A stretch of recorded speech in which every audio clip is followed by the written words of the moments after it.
Frustrated with the Ad-hoc Reporting Excel Client DLL pop-up blocking Excel Ad-hoc Reporting Extension? I'm Sophie Chen, a Windows support engineer, and I'll walk you through the diagnostic repair to get things running smoothly again. To kick off the manual repair for Ad-hoc Reporting Excel Client, you can also find an official toolkit designed for system-level synchronization.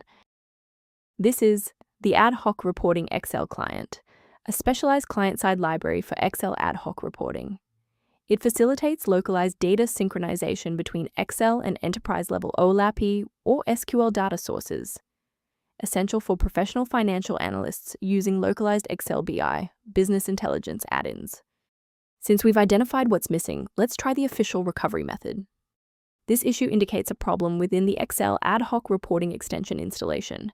Reinstall the latest version of Excel Ad-hoc Reporting Extension from the official site to restore Ad-hoc Reporting Excel Client DLL safely. If the error persists despite the new library files, we must verify if a simple synchronization conflict is preventing the file from loading.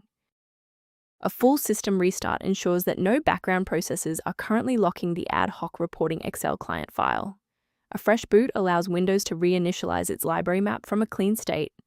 Take a second to bookmark this page or hit the like button before restarting. That way, you can easily resume this guide once your system has finished rebooting.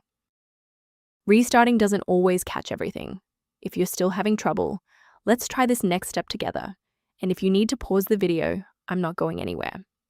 Rebooting didn't reconnect the runtime links, so let's go into the control panel and refresh the library files. First, go to Control Panel, then select Programs and Features. Second, find every Microsoft Visual C++ redistributable, 2005 through 2022.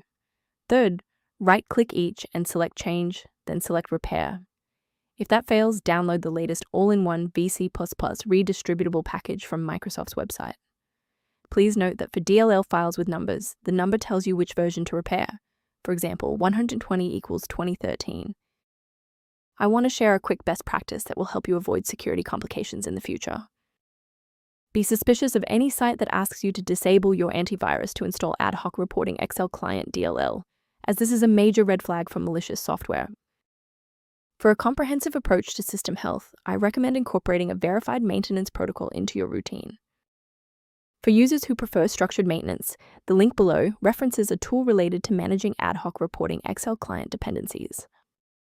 Your feedback is valuable. If this fix got Ad hoc Reporting Excel Client working for you, please like the video and subscribe to stay informed on maintaining a secure environment.